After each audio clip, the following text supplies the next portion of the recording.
adlaw, Cappies, and welcome to another episode of PA Kapihan, your trusted source for news and in-depth discussions on the issues that matter most to our community.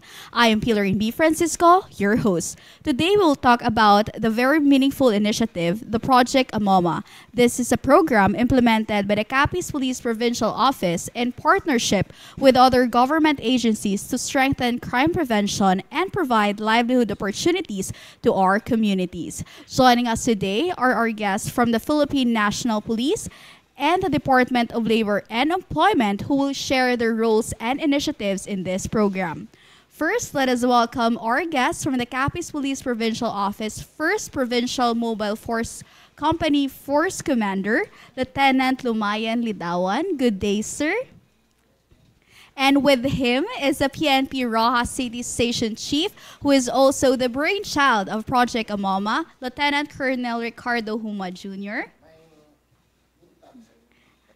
And we are also joined today by our guests from the Department of Labor and Employment. Of course, our suki sa ating kapihan, the DOLE Information Officer, at the same time, the DOLE Integrated Livelihood Program Focal Person, Ms. Mary Chris Medina.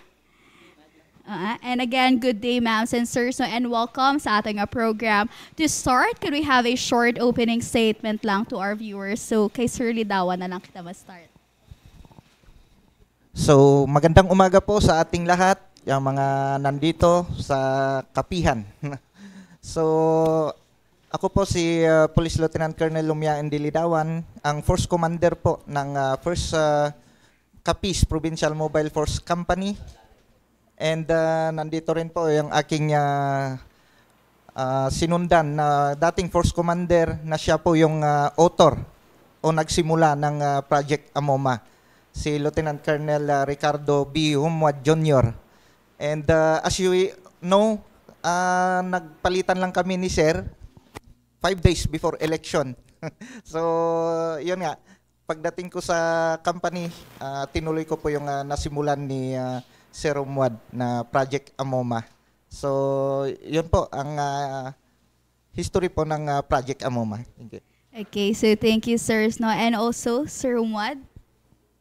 Ma'am Pia Lorraine, thank you sa pag-invite sa amin dito sa Pia Kapihan. Of course, kay Sir Alex. And to all the mga friends natin sa media, thank you very much sa lahat ng mga listeners dito sa buong Roa City at probinsya ng Capiz, and of course sa Aklan. Thank you, ma'am. And anong tanong mo, ma'am? Ano lang sa opening statement. Okay. And of course, Sir Ari Mandi ang aton representative from the Department of Labor and Employment, of course, Mamaki.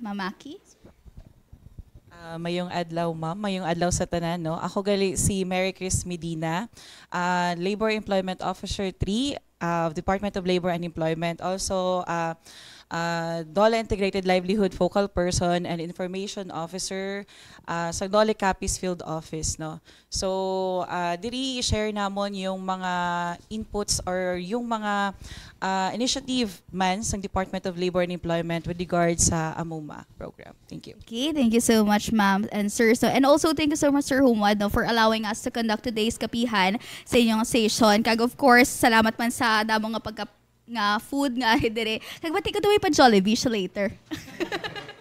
pero to start lang, sir, no, Sir Humwad, as the person, of course, behind sa Amoma, for everyone understanding, ano bala ang main objective sang Project Amoma? Kag ano balang meaning sang Amoma?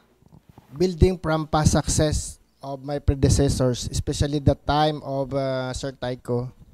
Mayroon ng livelihood program, ma'am, and the governor of the province, si Governor Otto Castro, funded yung 6 barangays dito sa Roa City. So mayroon silang that time, no, na mga bangka, mga grocery stores, yung water stations, na mga livelihood program. So during my time as a Force Commander last 2024, I enhanced this into convergence of more than 42 stakeholders. So This is a double-edged approach. This is a livelihood and at the same time, a crime prevention strategy and a localized peace-building effort. This is a crime prevention strategy to combat criminality, drug problem, and terrorism. And in 43 former CTG barangays sa Upland Barangays and other coastal area to include marginalized and geographically isolated disadvantaged area. This is to address the root cause of the problem, which is unemployment, poverty, and food security. So ito ang maging purpose natin. Pag mayroong economic activity, mayroong economic development dito sa mga far-flung barangay at include island barangay, maging less yung crime at maging progressive yung lugar. So that is the purpose of having a livelihood and name this AMOMA, aton mamumugon, mangingisda, mangunguma organisahon manggan nga dapat amblikan. At first, maraming hindi naniniwala dito na magiging convergence.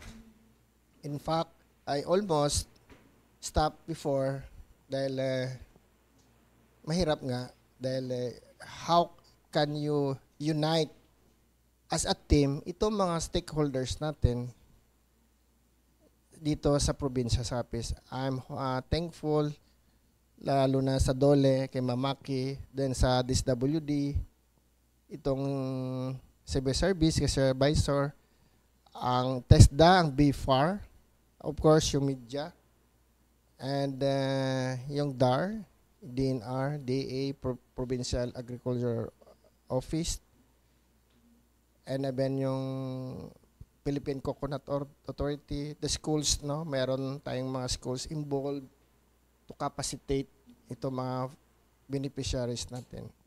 So, ito po yung background. Hindi ko to akin. Ito ay best practice ng company before I assume. Noong 2020, yung Philippine Army at yung revitalized, RCSP, Ritual Community Support Program, ay na-deploy dito sa Capiz to address yung problem sa white area. Yung mga nag-rally dito sa Capiz, before noon, imagine nyo, dami nag-rally to, hundreds and even, dami nilang nag-rally. For the past 3 years, kunti na lang, no? Mga ilan na lang. It means, effective itong pag-organize ng mga mga progressive group into associations na mabigyan sila ng alternatibong kabuhayan. So, yan po, instead of giving them a fish, you teach them how to fish na bigay ng livelihood ng ating agencies, lalo na sa DOLE at DSWD. And sir, speaking of pagbibigay ng livelihood sa ila, so let's talk about the programs on the ground. Sir Humad, how is this initiative being implemented? Kung paano ini siya makabulig or bring PNP closer sa aton nga community? Kasi nakita ko, every time meron tayong major minor operations, during I was a force commander, yung mga nasa bundok, lalo na yung mga former affected barangays dyan sa Maayon, some portion of Pilar. So, there are times na tuwing umuulan, mahirapan to make shelter yung mga kapulisan natin na dahil ayaw nila, takot siguro, and then barangay officials, ayaw, parang iba naman lahat. Mahirap sila hiram ng gamit. So ngayon, with the help ng na-organize natin itong mga former CTG affected barangays in Upland Barangay dito sa Maayon, at I think 15 sila yan na mga former CTG affected, and siyam sa kanila dyan is geographically isolated disadvantaged areas, and meron sa Pilar. So kahit pumunta kayo, open arms yung kapulisan doon, at now na willing talaga sila magbigay ng mga informations with regard sa mga drug personalities and even mga yung mga criminals, no. So yan po ang nag-start yan sa major minor offense na inorganize natin, nagka-conduct ng survey, nag-house to house, at kinakausap itong mga pumuluyo and ng barangay official kung ano maitulong ng pulis. This is in line with the localized, revitalize sa pulis sa barangay, and of course, yung CSOP na NAPOLCOM, Community Service Oriented Policing Program, wherein you fill the gap between yung ang pulis sa community and yung mga agencies to address yung needs nila. So wala naman kaming pera, we only help na may parating ang tulong ng gobyerno sa mga tao na sa laylayan. As you said earlier, sir, sa barangay level is ka house to house ka mo para magpa-survey.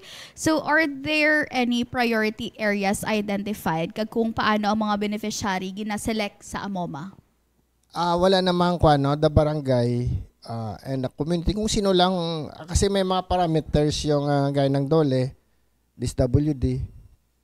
And of course, meron ding mga agencies tayong kasama sa TESDA, kasama din yung BIFA. May mga parameters kasi yan kung qualified ka. Yan lang po ang hindi naman pwedeng i-discriminate. It will discuss further mamaya ni ma'am ang mga parameters. So yung qualified, they will represent the associations. And of course, yung kabuuan, ma-explain ni Madam Maki Medina on how to select. But definitely, basically, yung barangay, those who are the poorest in the poor, the marginalized, and those belong to geographically isolated disadvantaged areas. So thank you, sir. Now let's move on sa crime prevention aspect. Sir Lidawan, what specific crimes does the AMOMA program aim to prevent? Good morning ulit, ma'am. Thank you.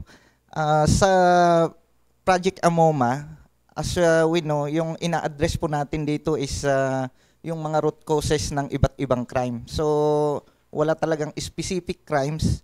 So, tulad po ni ma'am sa DOLE, ang ina-address nito is yung unemployment. So, pagbigyan natin sila ng livelihood projects and ito is naging successful, nakakatulong yan para mabawasan yung unemployment rate ng isang lugar. So, mostly, tulad dito sa Roa City, ang crime na prevalent dito is crime against property or yung robbery and yung theft incidents. So, ito yung tinitingnan natin. Sa ngayon, hindi pa natin ma-establish kasi dapat yearly yung comparison. So, sa ngayon, last year na implement tong AMOMA. So, sa ngayon, under observation. So, yun po yung na-predict natin na masolusyonan po ng Project AMOMA itong crime rate natin na hopefully mapababa tong robbery and theft incidents po. Sa ibang municipalities ng First District, hindi natin masyadong ma-compare kasi hindi masyado naman yung mga crimes sa mga ibang municipalities. Unlike dito sa Roa City, dito kasi lahat yung puntahan ng mga tao. So, maraming population. So, yan, makukompare po natin yung crime rate po natin. Sir? May dagdag ko lang, no?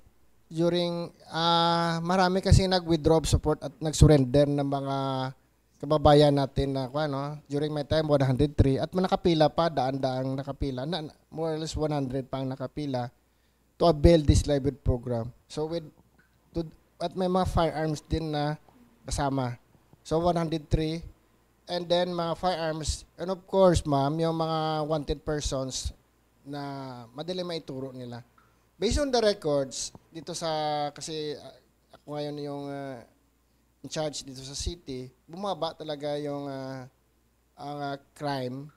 And even yung media natin, alam nyo naman na hindi naman blatter, based lang tayo sa blatter na bihira na lang yung may crime. So almost 30 to 40% ng crime rate ay bumaba dito sa Roa City. So yan po na-address na natin yung kabuuan na kasi ako may data na alam ko yung binasa ko yung data na bumaba. Last August, no, 59 lang na crime volume at 60% diyan is yung sa traffic incident. So pangilangilan lang yung crime na sa crime against person and property. Okay, so Sir Lidawan, how does AMOMA help strengthen ang partnership naman between PNP kag sa community in preventing crime? So, ito is sa convergence po. So, ang role po ng PNP dito is to facilitate, mag-coordinate po, coordinate sa mga iba't ibang government agencies para makatulong po sa mga beneficiaries na identified, yung pasok po sa kanilang criteria.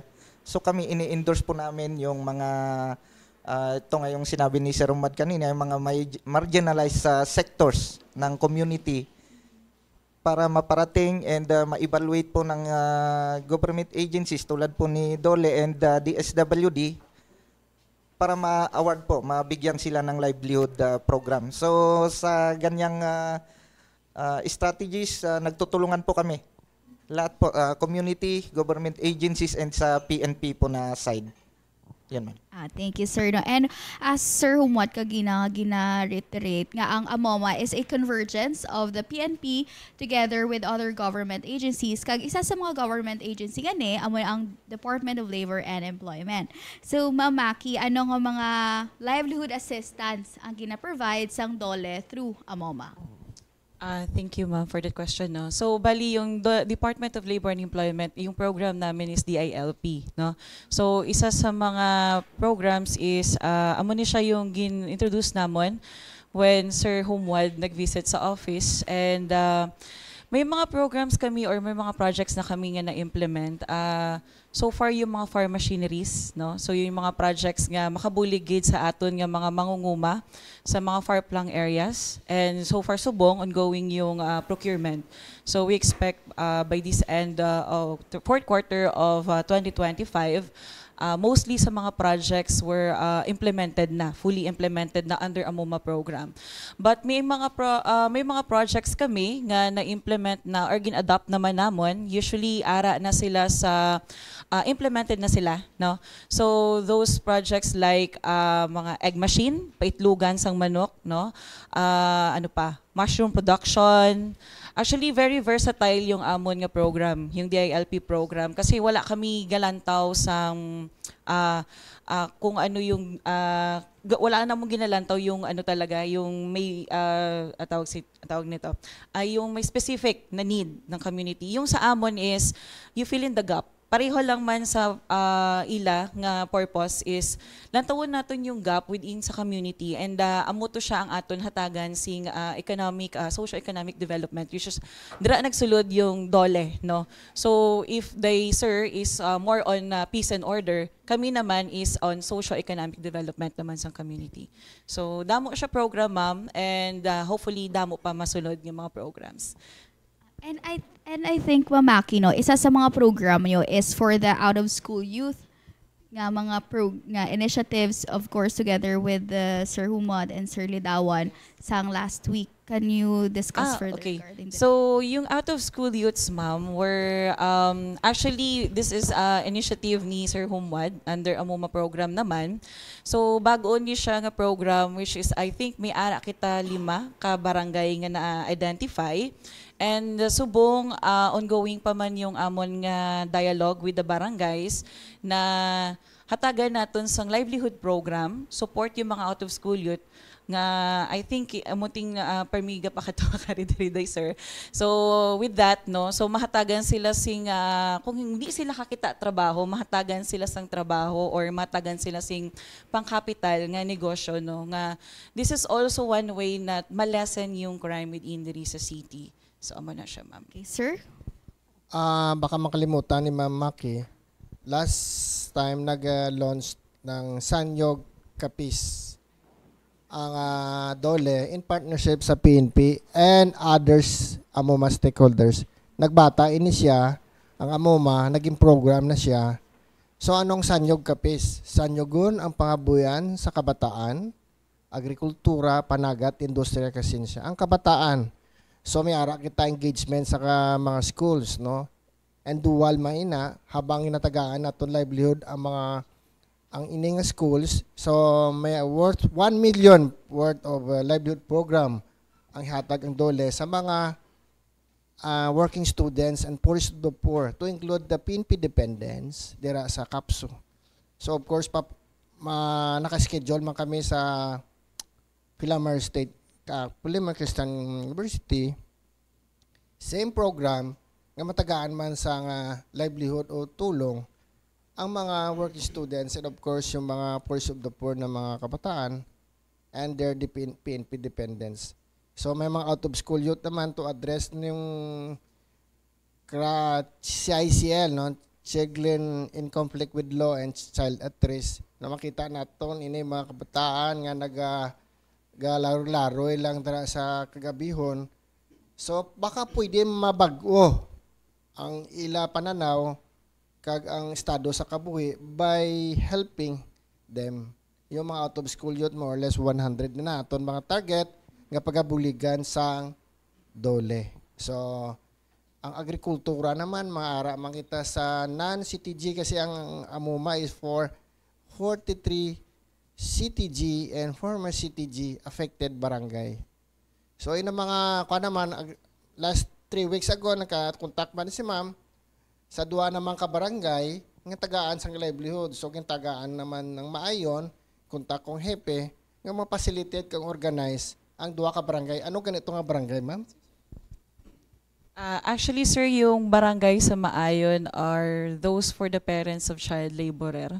So may mga na-identify kasi yung amon nga office, especially yung amon nga sa amon nga CLPEP program. So nag-visit sila sa barangay and nakonduct sila sang profiling. So those nga na-identified nga mga ginikanan nga ang kabataan nga nag-engage sa child labor is ginahatagan namon sang livelihood program. These are mga priority ni sila namon nga mga beneficiary, no? So una yung barangay Balighot, Maayon, and ang pangaduha is barangay Palagian, Maayon, no? So far subong ongoing yung processing man namon sang livelihood program, and hopefully on fourth quarter of 2025 ma-release naman namon yung assistance sa ila. And of course, Ma'am Maki, speaking of mga livelihood programs, paano gina-ensure sang dole nga ang mga livelihood programs kaini are sustainable and truly beneficial in the long term?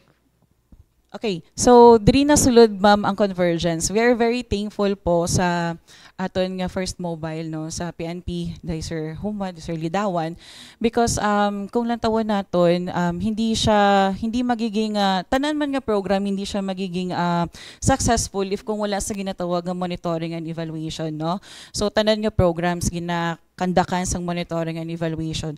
Although yung DOLE is kulang tawon nimo, medyo damo man gid ang functions, no, ni DOLE.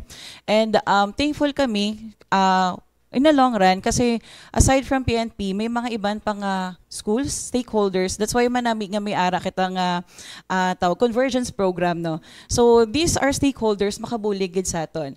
First yung PNP makabulig sa aton to monitor, to check the program or the projects nga within sa barangays. So as we know, damo-damo na implement nga mga project hindi lang kay DOLE pati kay DSWD. So dako yung impact nga gaviset sila, gaupod sila sa amon nga gaviset, no, kag gina-check kung kamusta yung project.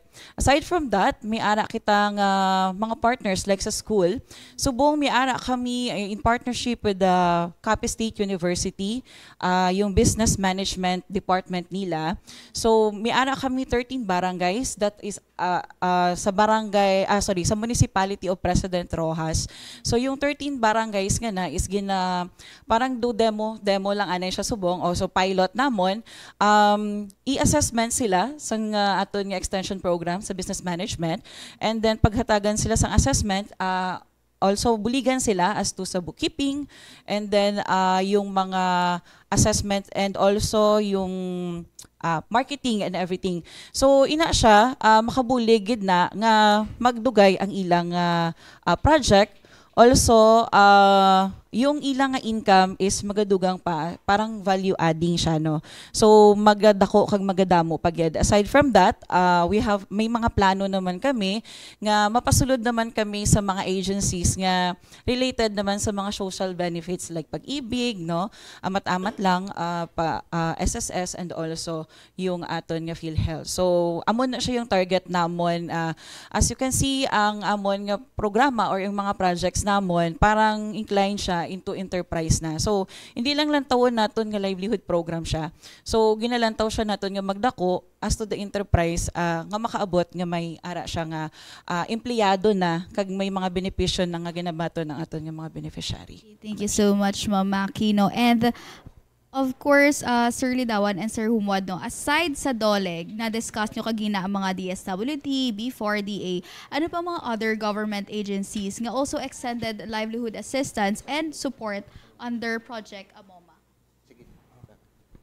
Mama, during that time na courtesy visit ako sa mga agencies involved, no, even itong Robinson mo, no, they are a part of their corporate social responsibility. They will donate yung mga agricultural facilities and to include bangka, kani sabi sa akon. And ito palang mga agencies, pag kaya ng DNR, meron silang livelihood, yung mga fruit trees and yung mga seedlings na bamboo. And then yung DA, may mga agricultural facilities sila, yung mga truck, kag mga seeds, no. And then sa mga legit na mga associations, itong mga Philippine Coconut Authority, may 1 million trees coconut sila nga ipanghatag sorry, diri sa first district, no, to address yung soil erosions kag ang pagbaha, no, yung mga, so may 1 million trees sila. Ito mga agencies, nasasayang lang itong fund pag hindi siya magamit. So that's why I ginawa ko na mag-collaborate na maging isang team na lang kasi nagkaroon ng duplication sa mga projects. Yung iba-ibang agency, the same barangay or the same place. So di na lang let us work as a team. Parang team effort na lang siya para ma-scattered naman yung livelihood sa mga barangay dito sa Capiz. So with this, baka ma-replicate man ng other provinces na tularan yung best practice na naging team with no competition. Kasi para nagko-compete yung may opinion, nagko-compete sila. Why is it na mag-work as a team na lang? Kasi iba na bumabalik yung pundo sa National Treasury pag hindi siya na-utilize.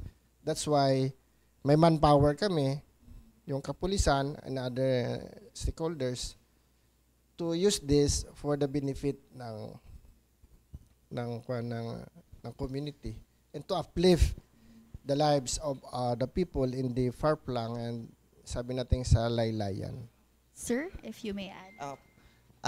Gusto ko lang i-add yung mga government agencies po na tumutulong sa Project Amoma. Of course, number 1 si DOLE and si DSWD, TESDA, DANR, BFAR, and isama na din po natin, ma'am, yung mga iba't ibang stakeholders, mga schools, universities tulad ng CAPSO, yung Philamera University, and yung mga local government units, of course, si Governor Otto Castro, ang provincial government, and yung mga different mayors po ng different municipalities po ng 1st District of Capiz and of course sa Roa City po.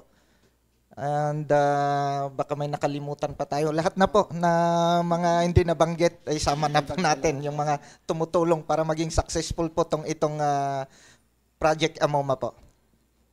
Nakalimutan ko lang. Include natin si Civil Service, yung director mismo ng Civil Service, BFAR, at yung TESDA, DOLE, DSW, nagjo-join organizing yan na mabigyan ng tulong. Kasi pag monitoring, yung ibang association, 1 month pa lang, sara-sara store na, sumara na, sira na ang store, no? Tapos yung mga manok at baboy, minsan nagka-foot and mouth disease daw pag may pista, no? Oh, nagkasakit pag may birthday. So pag may pulis at ang civil service, takot yung mga barangay o na maggawa ng illegal, no? Thank you of course, kay Mayor Ronnie Marañon, Ronnie Dadibas. Marañon, kasi tagal ako sa Sagay, sorry. Tagal ko. Si Ronnie Dadibas and yung mga mayor sa Pilar, si Sir Mayor Perez, si Mayor Malapaho, si Mayor sa Punta Vedra. Si Sir Mayor Esculin sa Punta Vedra. Mayor Tomlos, no? Thank you for your support, lalo na kay Governor. And of course, yung under the leadership ng aming Regional Director, Police Brigadier General si Pino Diligan, and of course sa aming Provincial Director, si Police Colonel Albert D. Tapulao. So, ito po ang mga team na mga boss namin at yung mga associations or mga LGU na tumulong sa... thank you. Gusto ko rin i-add pala yung mga unang-una, yung mga frontliners sa mga barangays.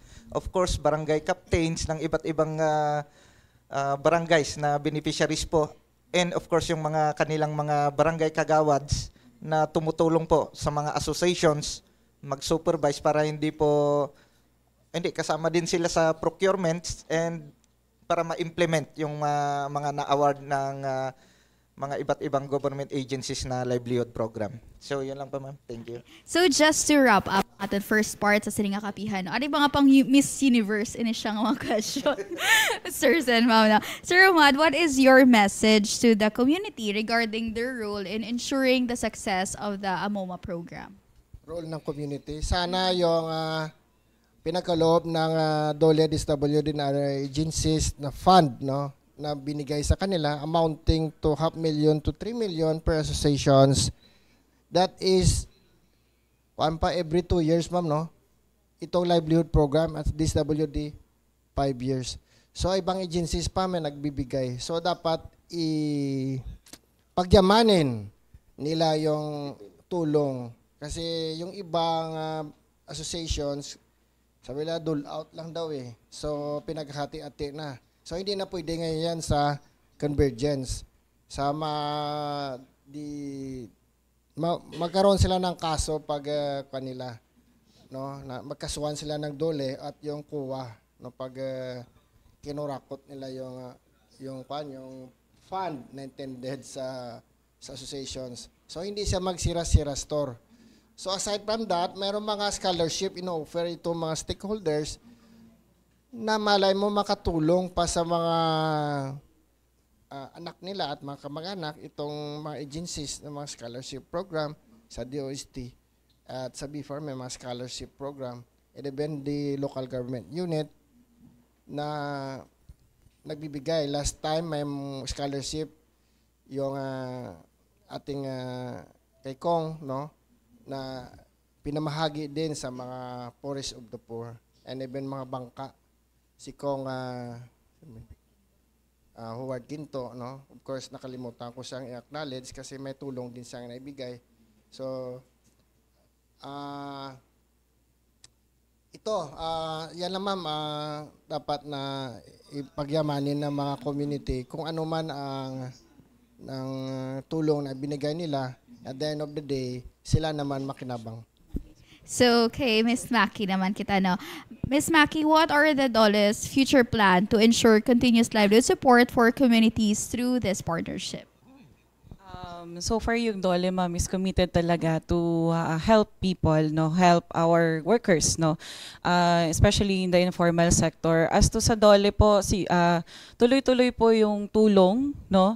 So as to plans, siguro maganda na yung initiative na to. So, willing po kami na ipadayon, no? So, ipatuloy yung initiative na to and hindi na lang tayo mag-backwards, mag-moving forward na lang po tayo. Other initiatives pa na ma-improve ito at mapaganda pa yung ating AMUMA program. So, aside from that, meron po kaming Sanyog pala, no? So, sorry po sa, hindi ko Sanyog Kapis, nakalimutan ko yung, Sanyog Kapis is DOLE initiated po talaga. So, sa DOLE po. Siguro, this time naman, magpapasalamat na lang po kami sa aming mga persons behind kasi hindi po magiging din yung amin sa DOLE na side, no, hindi magiging yung tawag dito successful din yung AMUMA program. So sa DOLE na side, magpapasalamat po kami sa aming mga heads, no, especially sa aming regional director, sa aming regional director attorney Sixto T. Rodriguez Jr., no. So si RD po yung nag-a-approve ng mga proposals, sa aming Assistant Regional Director, kay Director Melissa S. Navarra. And also, 3 na po yung provincial head na napadaanan ng AMUMA program. So first po si Director Joselito G. De La Banda. And another is si Engineer Michael Hison. And now, yung DOLE Capiz po ay may bagong provincial head in the person of Attorney Maria Eileen Valacchio Pueblo. So, Attorney Maria Eileen Valacchio Pueblo, mag-o-office po siya starting today. So, hopefully po, ma-met nyo din yung aming bagong provincial head. So, yung DOLE po is continued lang po yung aming support. Yung purpose lang po namin is to mag-improve din po yung social economic development within sa community. So, open po yung aming office, no? So if ever kung ano po yung need, no? So welcome po kami. Yun nga lang po, yung aming assistance is subject for availability of funds. Pero as much as possible na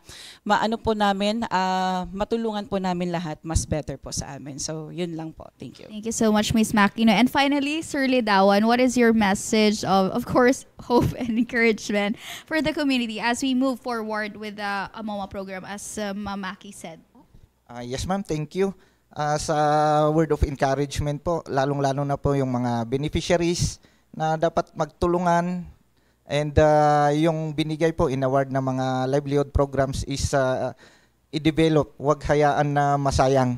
So yun po yung aking sinasabi din pag mga awarding na kung may problema man, pag-usapan nila kasi may mga set of officers and members, para hindi po mag-away-away, and siyempre ang sunod yan, masayang yung livelihood program na inaward po ng DOLE and DSWD and other government agencies. So kanya-kanya po i-develop yung kanilang skills tulad ng pag-manage, yung pag-aralan nila yung livelihood program na kanilang napili, tulad po ng egg machine para mag-expand pa yung kanilang mga project, yung livelihood program na inaward sa kanila. And sa mga communities naman na gustong tumulong, ito kasi is to address yung criminality and of course yung problema natin sa insurgency, yung sa CTG. Kasi yung mga beneficiaries po ng AMUMA talaga is ito nga, yung mga isolated areas na prone sa recruitment ng CTG. And para ma-address din, maiwasan yung ma-recruit sila para mag-rally dito sa Roa City. And siyempre, yung magiging armado. So yan po yung mga ina-address ng mga bawat beneficiaries po ng Project AMUMA. And yun nga, sa community dapat magtulungan, and of course sa mga barangay officials, local government units, para po maging peaceful po maging peaceful pa itong buong Capiz and mga karatig pa natin kung tularan pa ng mga ibang provinces, and of course buong region and buong Pilipinas na rin para ma-address lahat ng mga problema natin. Yun lang po, ma'am. Maraming salamat. Okay, thank you so much, Sir Lidawan, Sir Umwad, and Miss Mackie for joining us today and for sharing the programs and services offered by the Project Amoma. Nami pamatian nga may ara kita sang inisyal nga programa nga nagabulig hindi lang sa crime prevention kundi sa paghatag man sa mga oportunidad sa aton mga pumuluyo. And that's it for this part, everyone. Before we move on to the questions from our viewers, we will have a short break.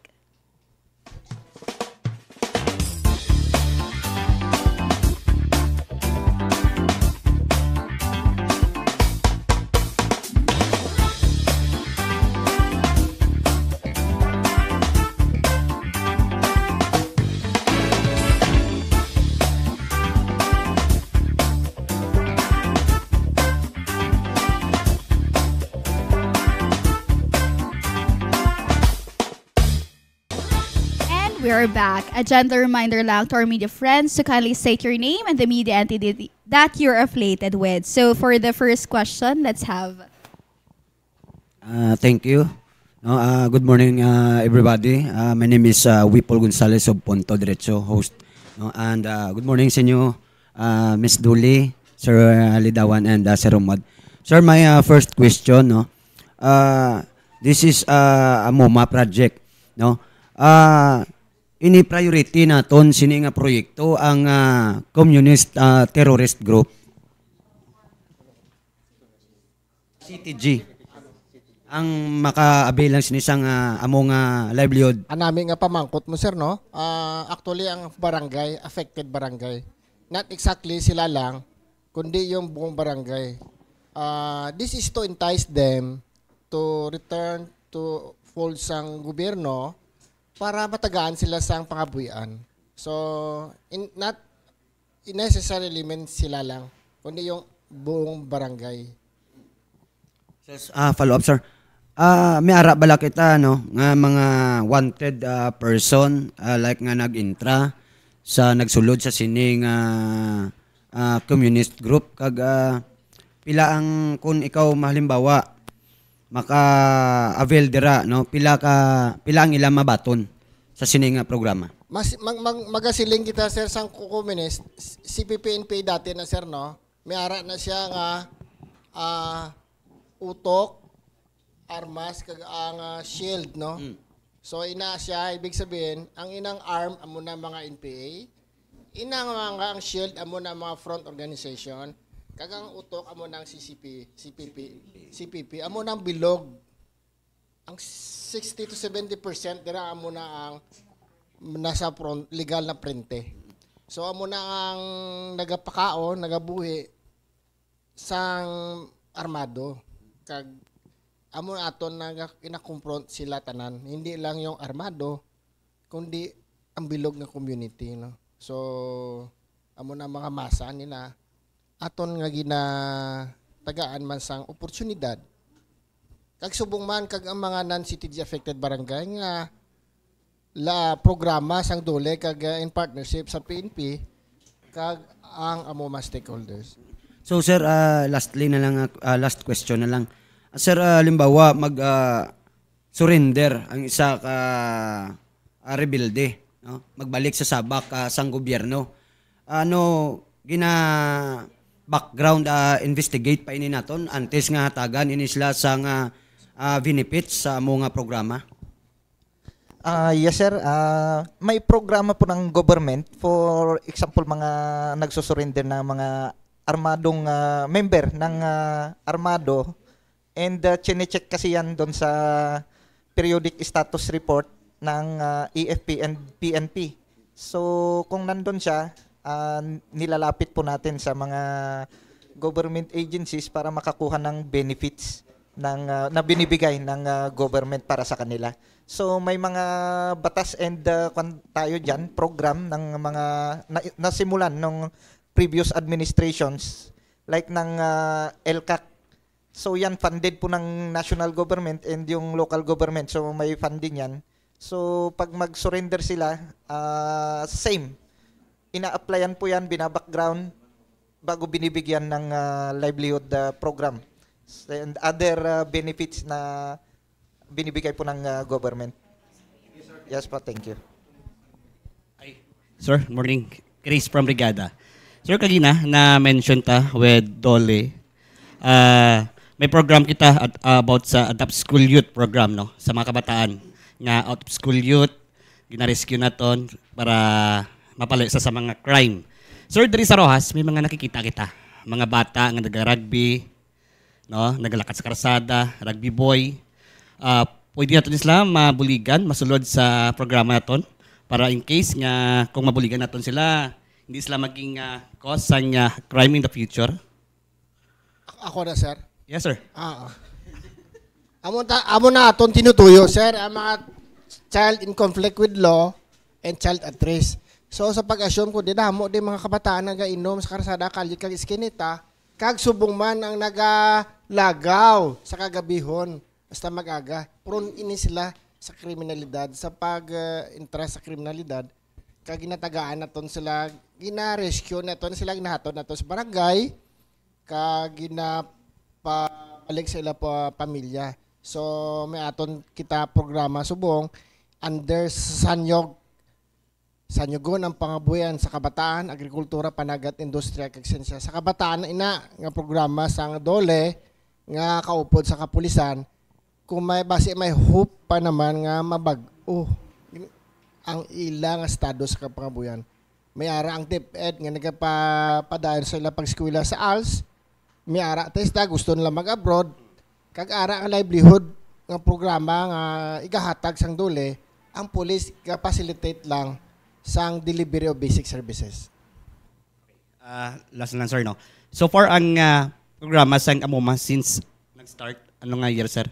Sir, uliton ko, hindi ko ni programa na programa ini sang kumpanya. Long before sa ako, may ara ng livelihood program since 2020. Yes, oh. Nag-upisa ng Philippine Army kag ang First Mobile Force to address yung insurgency problem diri nga managarali nga dira sa mga kabaranggayan nga pulo ang source sang rally diri sa unang panahon namo kita nga mga rally, no, 5 years ago nga damo nagarally, subong na address na ina gamay na lang garali. Okay. Sir, since 2020, 5 years na nga aton nga programa nga Amoma. Sir, kamustahon ko lang, since nag-start ini ang aton mga beneficiary na monitor pa nato ni sila, kamusta na ni sila sa bong, sir? Sir, ulitin ko, it was officially naging Amoma na nung nag-convergence noong 2024. Ang 2024 down, yan sa nga RCSP together with Governor nga nag-fund dira sa livelihood program. Pagkasabton ina ni Lieutenant Colonel Lidawan bilang First Commander kung paano nila monitor kay wala na ako sa company. Nagwa naman ko embark with Sanyog Kapis. Sa kabataan naman ita, sabal ni Jose Rizal, the youth are the hope of the fatherland. Basi naman mapaglaom sa mga kabataan kung aton sila nga taga-tuytuyan kag tagaan sang pangabuyan.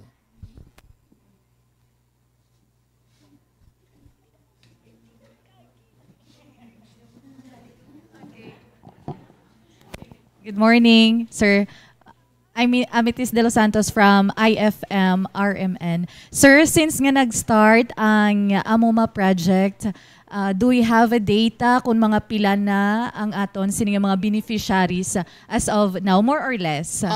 Sang ako naghalin doon, 2,654 beneficiaries and 43 associations. Sorry, sir, sa pila? First District. Sorry. Sang Sorry. 2,654 beneficiaries. Sang time ko, ako pa ang kan. And nagadugang ini, akwan lang na mama ang direct beneficiary, wala pa ina ang indirect nga member nila.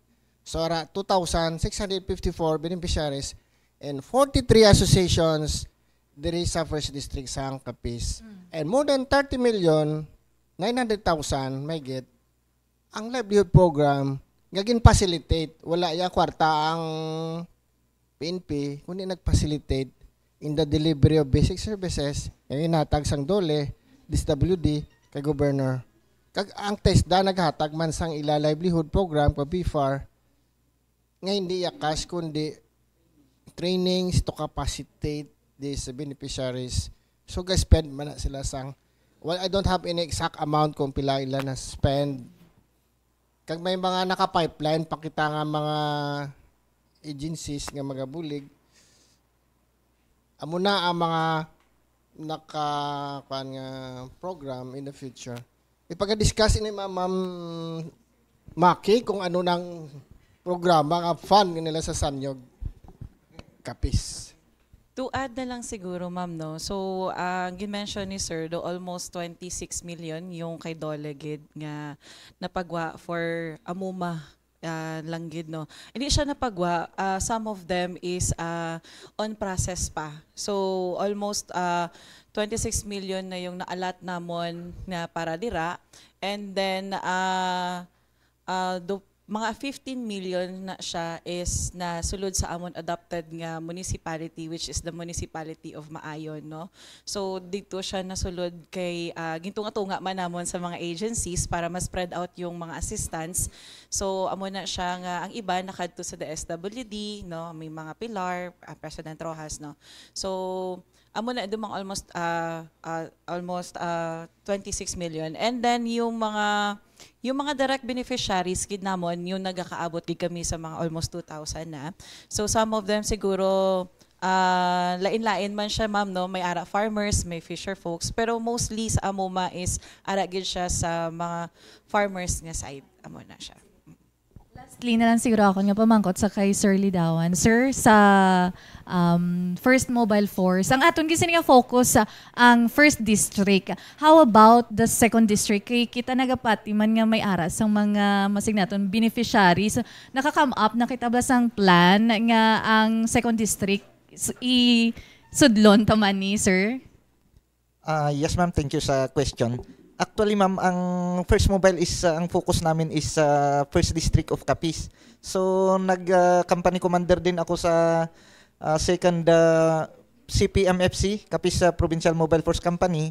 And si Sir noon yung nasa First Capiz Provincial Mobile Force Company. Actually, nag-usap na kami na extend sana doon sa second district.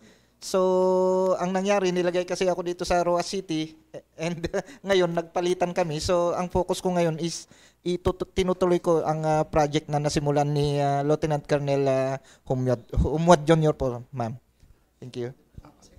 So siguro, ma'am, sa second district, no, so yung Department of Labor and Employment yung iyang coverage is bilog nga Capiz, no. So I think yung revitalized police sa barangay, yung which is pareho lang naman sa Amuma, parang ano lang inline, parang localized na, tama sir.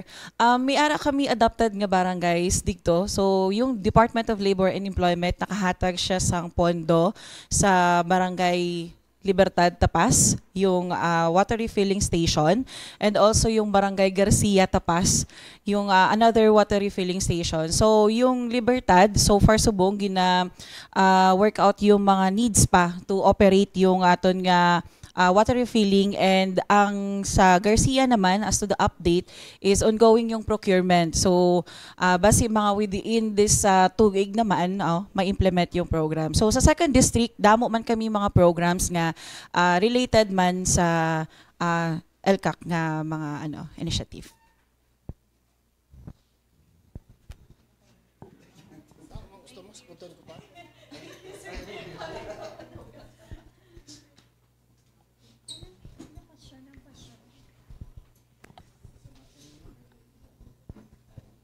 Good morning again everyone, lalo na sa Dole, kay Colonel Humad.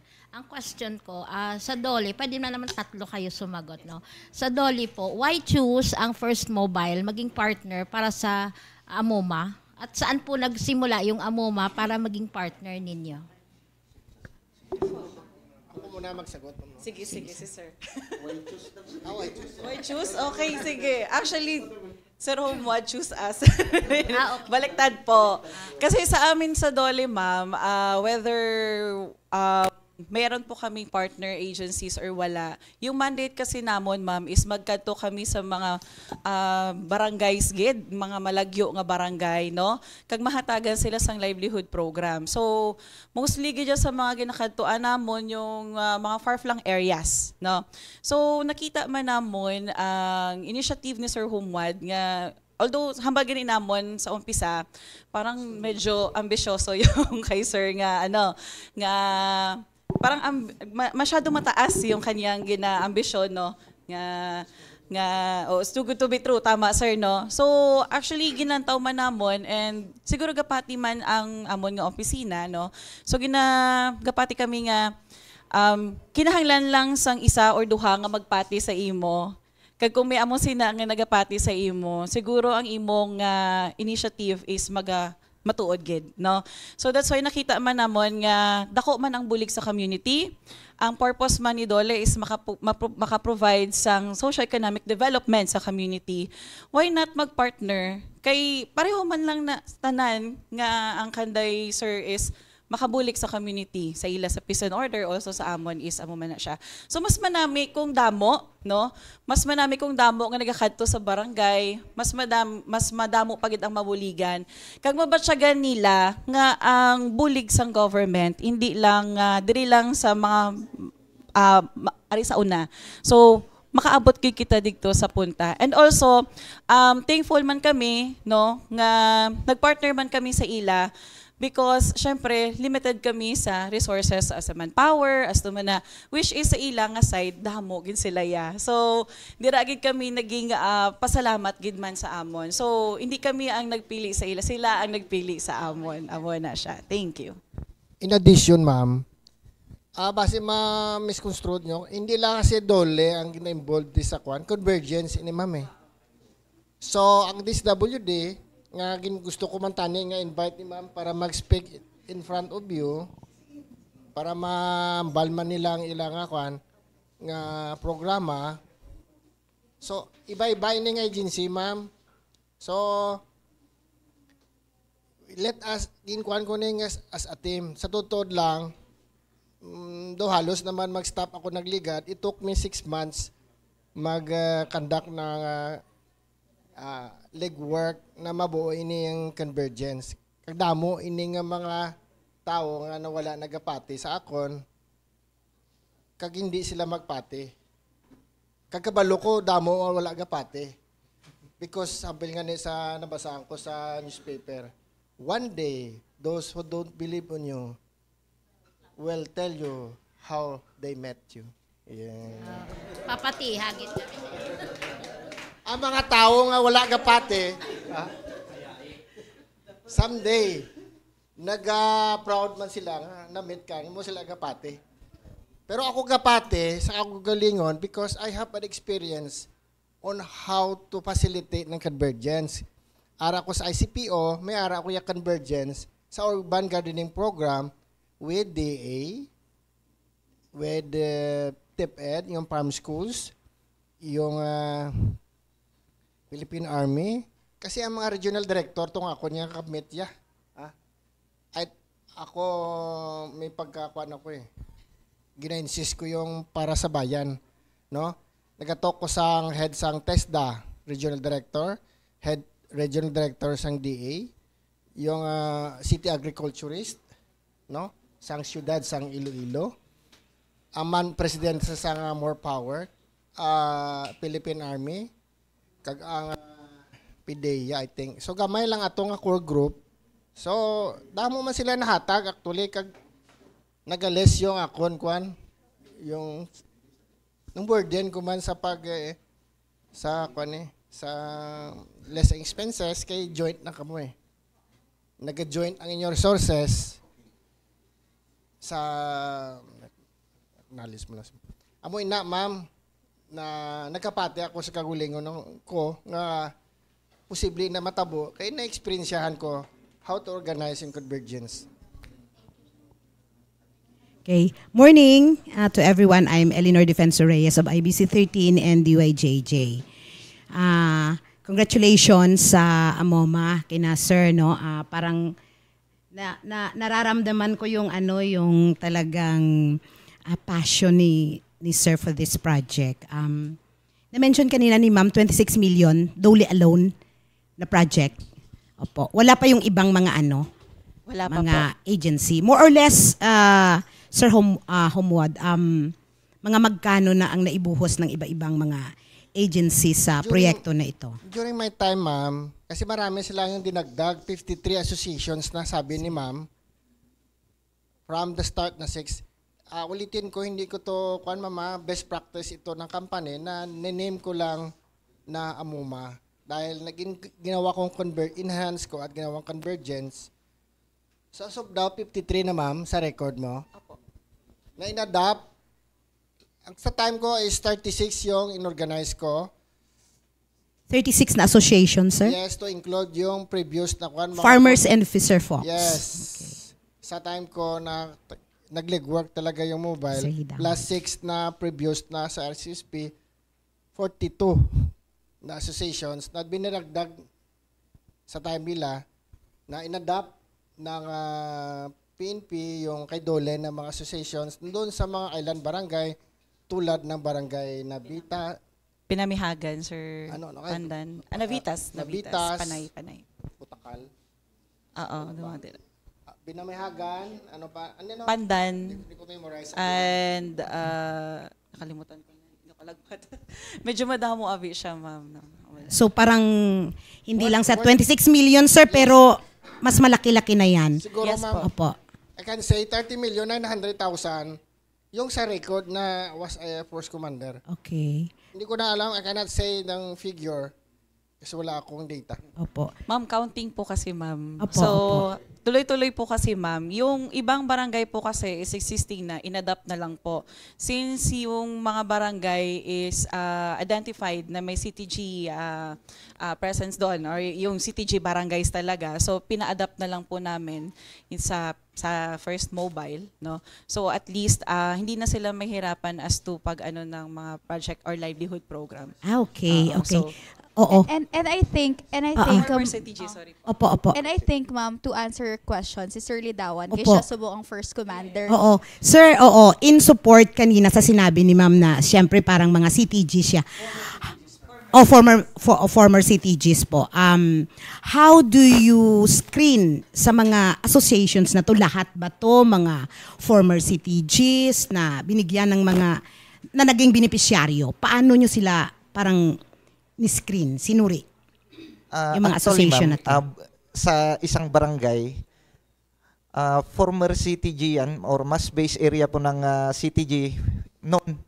Kasi na-dismantle ng Eastern Front and itong first district is part ng Eastern Front yan.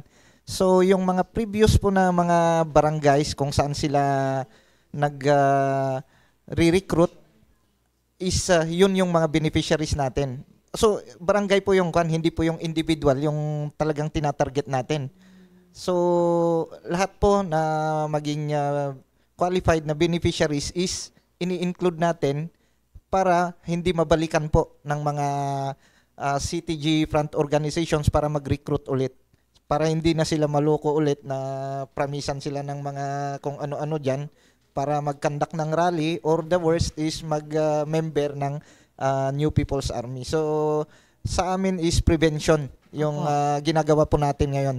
So para hindi sila maging vulnerable, yun yung binibigyan natin sila ng livelihood program to address yung poverty and yung unemployment. Yung parang style, sir, ng screening is pag ang isang barangay identified siya na may miyembro dyan ng former CTG, identified na sila na yung magiging beneficiaryo. Ganun po ba yun? Yes po, ma'am. Yan yung barangays yung tinitingnan natin. Sa individuals naman may criteria po si Dole and ibigay ko lang yung mic sa kanya para i-discuss niya po, ma'am. Siguro po, ma'am, kasi yung sa Dole po is hindi po kami nag-identify kung ano yung sino po yung nasa area, ganun. So, yung ginagawa po namin, yung per sector po yung pag-organize ng asosasyon. So, sa Dole naman, we promote unity within the community. Hindi namin gusto na nagse-separate sila, no?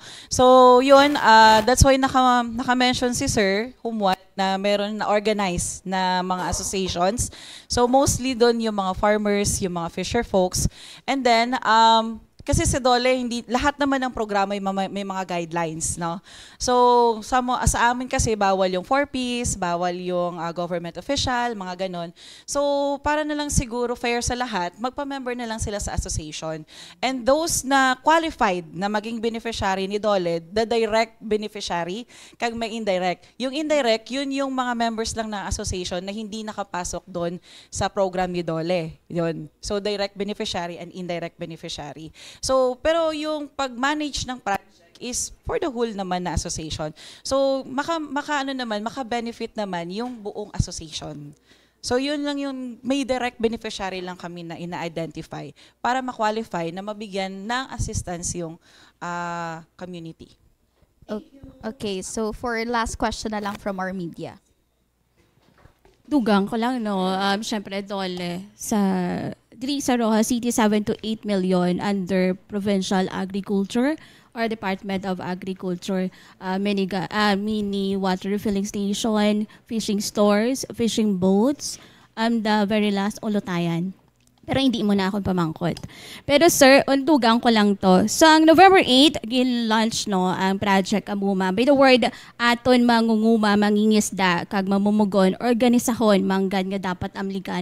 In support sa batlang ni DOLE. Sa side naman sa aton PNP, we're not focusing on first district na bala. Gasulod man kita sa second district, arang aton nga DTI, DAR, and sa Department of Agriculture recently nagpanghatag sila tractors and harvester, no. So sa pamangkot kag sabat niya nagka-initiate na sila sa second district. Sa parts ng PNP may ari na bala kita na umpisahan, kung wala pa saan o naton pwede umpisahan sa second district. Actually, may ining revitalize sa pulis sa barangay, ma'am. I remember no upod ka sa Baray Pangda, no, aton media, Ma'am Grace, sa pag-organisa. Ikaw naging speaker maganito. So, naupisahan naman actually na siya ang sa revitalize sa pulis sa barangay. It so happen, ini-localize, ini siya nga revitalize pulis sa barangay. So, ina nga programa, RPSB National ina, kag programa, ina sa nga PNP, kami dire, ina best practice na sang company prior sa ina nga programa. Amo na siyang kanugon man na abis ang budget sa gobyerno nagabalik lang sa National Treasury. Kung hindi mo siya magamit, gamito naton, organize naton ang mga kabaranggayan para may ara man benepisyo ang mga barangay. Kabalo ka man sina ang si May Governor fund sa anong kabarangay sa Roxas City. So, kabalo kita, galon short 2024, pero dugay na ni. You said best practice ang first mobile. Best practice na ninyo, pero naging posible sa inyo, pwede maging posible man sa second mobile. Nga, like pareho sa inyo, nga nag-house to house, nag-encourage associations, nga mag-join, mag-form asosasyon, no, kung kaya ninyo, where is it dapat umpisahan masang sa aton? Second mobile na. Ang second mobile first company. Yes, may nag-contact lately si Sir PD para sa mga barangay da sa kwartero para man makakuan as Amuma. Actually, ining kuan hindi na sa first district, sa kabilugan ini. Okay.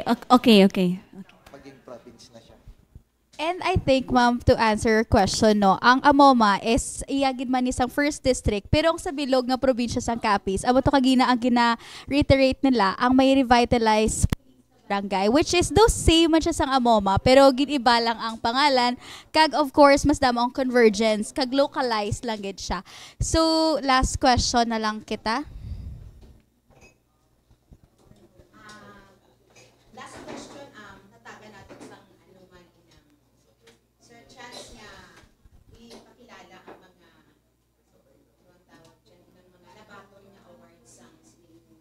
Project. Could you give us, sir, yung mga awards, recognitions na ginagawa? Isang to din ini. This recognition and award is not mine. This is a collective effort no sa units, my former unit kag ang Roxas City Police Station and they earn it. It so happen na walang category yung company and yung category individual ay represent para ma-recognize man yung effort ng as best practice ng mobile force. Itong yes, from Chief PNP, yung individual award, yung best junior officer nationwide sa police community relation, and lately yung sa regional award sa best junior officer at the best component city na kalahati noon kay Lieutenant Colonel Lidawan, at may binigay din yung local ng town ng namin, yung Santa Barbara, nagbigay din ng recognition sa nakita din siguro. And then yung NAPOLCOM, yung Community Service Oriented Policing Program, wherein you fill the gap between the community at yung agencies or the LGU para mabigyan ng tulong in the delivery of basic services. Sa ulitin ko, ma'am, nag-represent lang ko. This is a collective effort. Madamo ka salamat kag may buntag. Okay, thank you so much, man, sir. No, and just to end na lang gid no kay damo mga media nga gapabangkot. Sir Lidawan, sa subong pila na ang budget sang AMOMA and at the same time kung pila na ang tanan nga beneficiaries na nag-start ang AMOMA nga sa subong sa imo na company. Thank you, ma'am. Sa ngayon wala kaming data na hawak, ma'am, pero tuloy-tuloy po ang pag-organize and yung budget is yung time kasi ni sir is na-organize, and then nung umupo na ako, ina-award na unti-unti yung mga qualified beneficiaries. So pag mapansin nyo, ako palagi yung nag-a-attend doon sa mga municipalities tulad ng Maayon, Pilar, President Rojas, sa mga awarding na ng livelihood projects. So ito continuous din naman yung ginagawa natin. Nag-extend na rin kami dito sa Roas City, considering na yung mga ibang barangay dito is yun nga, yung pinanggagalingan ng mga nagrarally na dito sa Roas City. And sila po yung ino-organize namin ngayon para maging beneficiaries din po ng livelihood program para may pagkabisihan sila. Hindi na sila yung o-operan ng mga CTG front organizations ng 300 pesos para mag-rally. So, yan yung focus namin ngayon. And to address also yung anti-criminality. So, walang nagtanong kung tuloy-tuloy ba to kahit magpalitan ng force commanders. Ang masasabi ko, tuloy-tuloy po to. Kahit sino pong uupo ng first Peace Provincial Mobile Force Company, tuloy-tuloy na po yan kasi institutionalized na, and yun din po yung order ng NAPOLCOM 6 sa pamumuno po ni Attorney Asuga. Yun yung instruction na sa amin ni Sir Romad na dapat i-institutionalize, i-organize yung mga members kasi ito is company na, hindi siya yung individual. So tulong-tulong po yung members, dapat lahat ng personnel na ma-assign ng First Capiz Provincial Mobile Force Company alam kung ano yung magiging trabaho nila. So may inassign po ako dyan na mga focal persons, lahat ng associations, lalong-lalo na yung mga na-awardan na ng livelihood program para ma-monitor and malaman namin kung may problems para masolusyonan agad para hindi sila madismaya yung mga members kung may problema and mawala yung livelihood na binigay sa kanila ng DOLE, ng government, and siyempre pati yung DSWD. So yun po yung ginagawa po namin ngayon. So institutionalized na siya.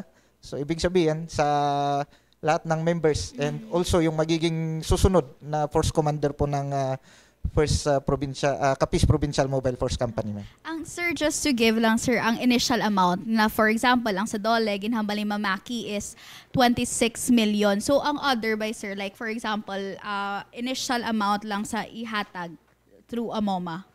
Maganda ibigay ko kay ma'am kasi siya yung may nakakaalam doon sa mga amount, ma'am. Ang Including sir including other government agencies nga like the SWD or B4, may initial amount kamo sir? Ang fund kasi yung di naman yung mga trainings, scholarship nila, hindi ko na mention kung magkano. So hindi naman yung amount of fund ng livelihood, more on pa-trainings. Kaya ng TISDA, mga gamit, pa-trainings, then sa kuha naman mga scholarship. So wala akong data, and to include yung isang si Sir Kong Howard, meron ding scholarship na ibinigay. And yes, yung mga bangka. So wala kaming data, ma'am, sa mga minor. Hindi pa po talaga na finalize yung data kasi iba-iba yung kanilang sharing, ma'am. So for the DOLE lang na-establish kasi yung livelihood program talaga. May budget kami na in-establish. As to the SWD naman, meron naman po sila. So all in all, hindi po namin ma-identify kung ilan yung final na ano. So baka mag more than 30 million na po yung AMOMA. Ganun po. Yes ma'am, sa record ni Dole kasi is nakita ko 25 million na. Livelihood program pa lang yan. So sa DSWD, meron din silang na-award. Naka-attend na ako, 2 associations ngayon. 3, Sinamungan, 2, tapos Tabunakan. Tabunakan. So bali 3 na associations. Dito pa, Kulasi. Okay. So ito is lahat maraming tumutulong po kasi na stakeholders. Including na po si Kong Howard Ginto, iba-iba din yung sharing niya. And yung sa mga iba pa na mga tumutulong sa atin. Yung TESDA, nagpo-provide po sila ng trainings. Ongoing po ngayon. So, other opo. More than 30 million. Yes po. More than 30 million. On the record last time, 30,900,000 may get. Ang record lang kasi hindi ko na-record yung iba na mga scholarship. Or with Dole na. Ligop na na siya. Dole, Converted DSW. siya. Pero it's okay. Yes, ma'am. Pero 17 million is approved na siya. Yung iba sina is ongoing po yung processing. So possible within this year or next year po yung approval ng project. So actually some of them, ma'am, is may mga livelihood associations na. So gina-work out na lang naman yung requirements kasi may mga requirements kami nga hindi naman siya makontrol. So ginahulat pa namon yung mga requirements or yung mga certification. Then once nag-okay na siya, ginapadala lang naman sa regional office for approval. Okay. So para na lang sa mga media ipangayoon ko na lang sa ilang tapos ihatag ko na lang sa inyo ang total budget and of course sa mga beneficiaries na lang. So to end na lang, ma'am and sir, sa ating nakapilan, can you have a parting statement na lang for Si ma'am lang muna. Sige, no. So thank you sa aton nga PIA Capiz, also sa aton nga police PNP, no, Rojas City PNP, and also sa First Mobile, no. Thank you for inviting yung amon nga opisina, the Department of Labor and Employment Capiz Field Office, to share yung mga inputs naman and initiatives ang livelihood program, no, sang DOLE nga makabuligid sa community. So ang amon nga opisina is open kung ano man to yung mga need kag bululigan, as much as makaya sang amon nga office, willing kami magbulig, no. So with that, madamo gid nga salamat kag tani ining initiative, ang AMOMA initiative is magdugay pa siya kag damo pa nga mga tawo ang mabuligan, damo pa nga community ang ma-unite kag maging peaceful ang Capiz. Thank you po. Thank you sa pag-invite sa akon diri sa PIA Kapihan. Kag salamat sa time sa mga media sa pagka-ready sa police stations, sa pag-invite, no, para ma-share manamon ang best practice, no, sa kapulisan kag ang convergence sa stakeholders sa AMOMA. So sa liwat, no, ang peace and order hindi ini trabaho lang sa kapulisan, kundi it is a civic duty sa tanan.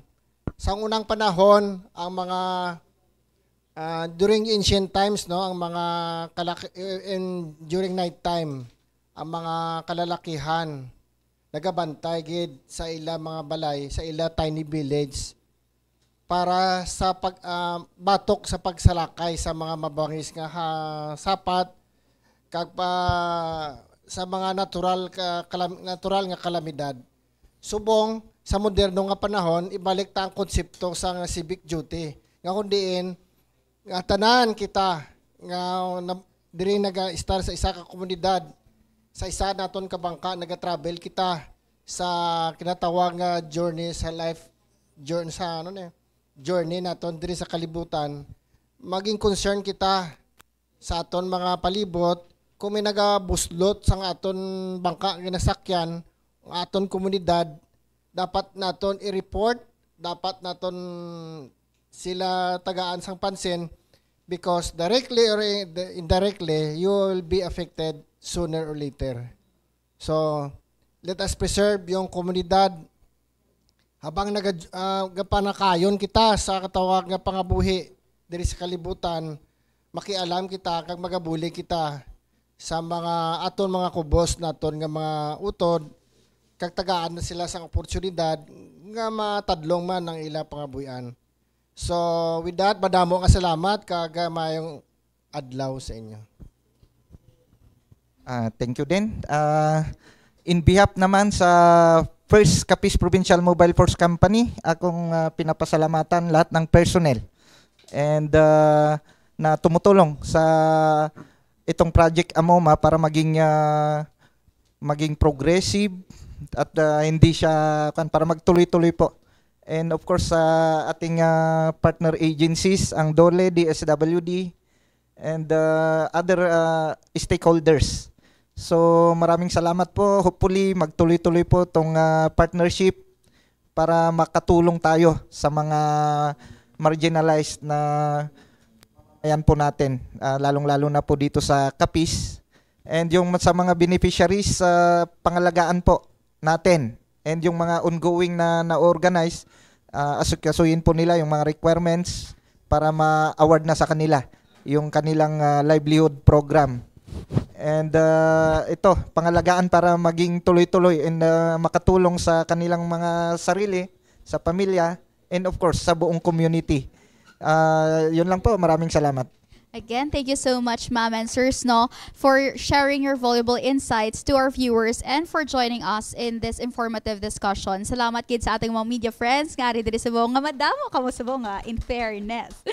Kag also thank you man sa ating mga partners, sanggapihan ang PhilVision Incorporated for technicals, sa Capiz Association of Government Public Information Officers, sa CONCAG PIO, kag sa Capiz Provincial Government Communications Group nga kapartner natin with the PhilVision Incorporated sa ating online broadcast via PA Capiz, Capiz Provincial Government Communications Group, kag PhilVision Incorporated Facebook pages. Special thanks man sa ating nga PAA Region 6 Regional Head, Ma'am Cheryl B. Amor, and Miss ating nga ARH, Miss Esther Andosa, and also ang isa tabi nga partner ang West Fardel Connect Community Channel nga nag-air man sa aton kapihan episode. Sa gihapon, salamat sa inyong suporta kag pagsalig sa amon bilang boses kag sa pagpatag sa mga impormasyon para sa danan. Please do like and share this video kag also please do follow those pages para mas maging updated kamo sa mga kakaratabo sa aton nga probinsya. As we heard today, the programs and project of Project AMOMA are more than just about crime prevention. They are about building safer communities, creating opportunities, and strengthening partnership between government and the people through initiatives such as community-based intervention, livelihood support, in partnership with agencies like DOLE, and closer collaboration between the PNP and local stakeholders. AMOMA is helping us prevent crime, empower families, and move towards a future that is more peaceful, resilient, and inclusive. This has been PA Kapihan, bringing you stories and conversations that matter. Again, sa ngalan sang PA Capiz InfoSend with our Government InfoSend Coordinator, Sir Alex Sumaque, this is Pilar B. Francisco. Until next time, stay informed, stay engaged, and take care, Capiznons.